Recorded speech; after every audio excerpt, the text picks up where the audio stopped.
Sekitar 4 bulan setelah kita rilis video mengenai kapan vaksin corona datang, akhirnya vaksin corona pun datang. Namun, jika kalian perhatikan di berita, terdapat berbagai macam tipe vaksin corona. Lantas, apa perbedaan antara vaksin-vaksin ini? Apakah ada yang lebih manjur dari yang lain? Atau apakah semuanya sama saja? Untuk menjawab semua pertanyaan tersebut, mari kita simak dalam video ini.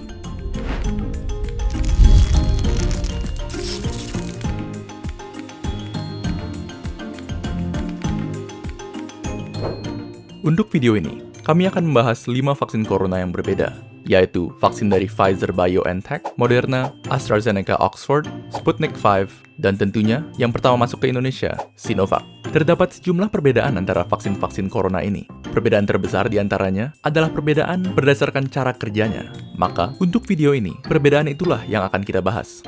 Namun, sebelum membahas perbedaan cara kerja vaksin, ada baiknya kita memahami terlebih dahulu bagaimana sebenarnya tubuh manusia melawan virus dan menciptakan kekebalan. Ketika virus atau apapun yang bersifat asing memasuki tubuh manusia, sistem imun kita akan menyerangnya.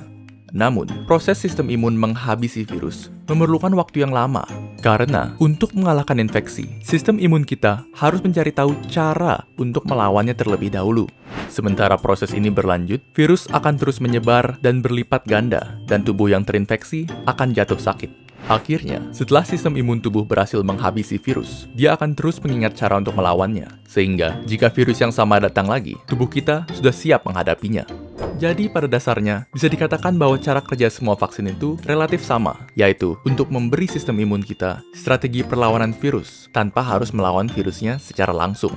Meskipun demikian, cara menyampaikan strategi perlawanan tersebut berbeda-beda untuk tiap vaksin. Kita mulai dengan Sinovac, vaksin COVID-19 buatan Cina yang menggunakan metode inactivated virus atau virus yang dinonaktifkan.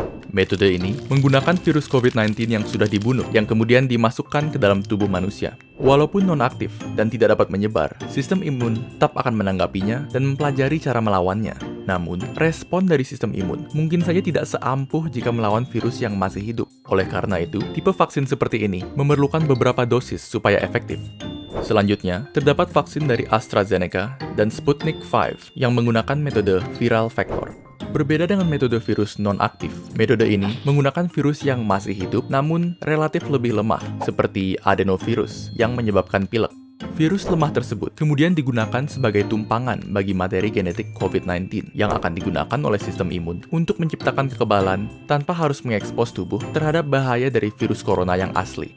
Dan selanjutnya, metode yang paling banyak dibicarakan dan yang termutakhir di antara vaksin-vaksin yang ada, yaitu vaksin mRNA yang digunakan oleh Pfizer dan Moderna. Cara kerja vaksin ini lumayan keren, jadi dengarkan baik-baik. Di dalam COVID-19, terdapat suatu protein yang sangat penting. Protein ini digunakan oleh COVID untuk memasuki sel tubuh manusia dan membuatnya lebih mudah menular. Anggap saja ini sebagai senjata yang membuat COVID terlalu overpowered. Nah, logikanya adalah, jika kita dapat membuat tubuh kebal terhadap protein ini, maka tubuh akan kebal terhadap COVID-19 secara keseluruhan. Yang dilakukan oleh peneliti vaksin adalah mengambil bagian dari DNA COVID yang mengandung blueprint untuk protein ini, dan kemudian merubah blueprint tersebut menjadi instruksi bagi sel tubuh untuk membuat proteinnya.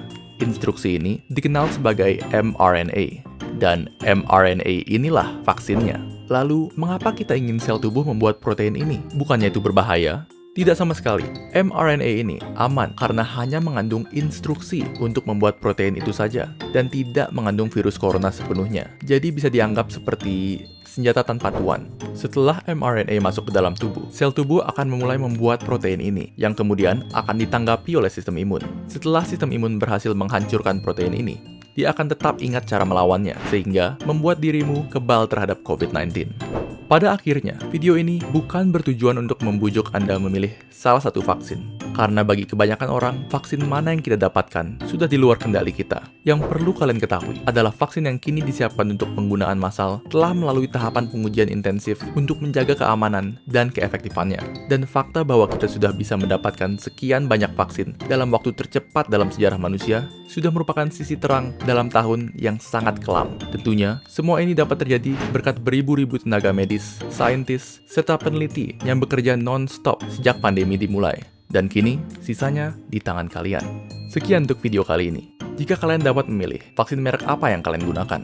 Tulis pilihan kalian serta alasannya di kolom komentar di bawah. Dan jangan lupa untuk like, share, dan subscribe ke Neuron supaya kalian tidak ketinggalan video-video baru kami. Jika ada topik yang kalian ingin kami bahas, kalian bisa tulis itu juga di kolom komentar. Semua link untuk sumber yang kami gunakan dalam video ini dapat kalian lihat di kolom deskripsi. Terima kasih telah menonton, dan sampai jumpa di video berikutnya.